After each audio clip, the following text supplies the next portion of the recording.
কংসল মেহতার স্কুপে অভিনয় করে সবাইকে চমকে দিয়েছিলেন কারিশমা তান্না। নেটফ্লিক্সের এই ক্রাইম ওয়েব সিরিজে বাস্তব একটি চরিত্রকে তুলে ধরেছিলেন ছোট পর্দার জনপ্রিয় এই অভিনেত্রী। অনুসন্ধানী সাংবাদিক জিগনা ভোরার ভূমিকায় অভিনয় করেছিলেন তিনি।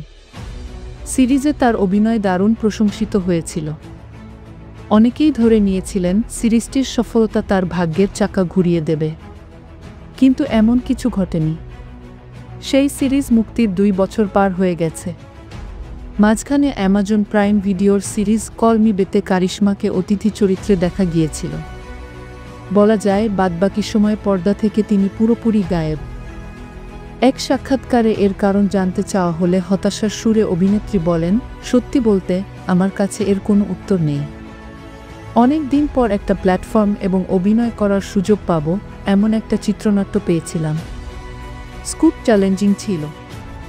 এমন নয় যে সিরিজটি প্রচারের পর আমি খুব খুঁতখুঁতে হয়ে গেছি।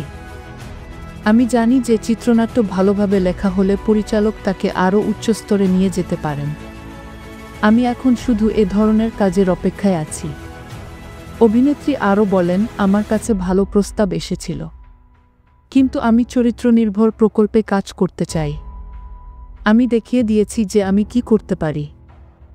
এমন চিত্রনাট্যের অপেক্ষায় আছি সেখানে নিজের নামের প্রতি সুবিচার করতে পারব।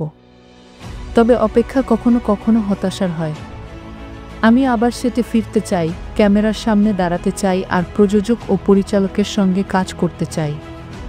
কিন্তু আপনি যখন স্কুপের মতো শোতে অভিনয় করেন তখন আপনাকে এর মূল্য দিতে হয়। আমি এখন মিশ্র আবেগের মধ্য দিয়ে যাচ্ছি। কখনো কখনো মনে হয় এরপর যা আসবে তাই করতে রাজি হব। আমি এখন অত্যন্ত বিভ্রান্তিকর অবস্থার মধ্যে আছি।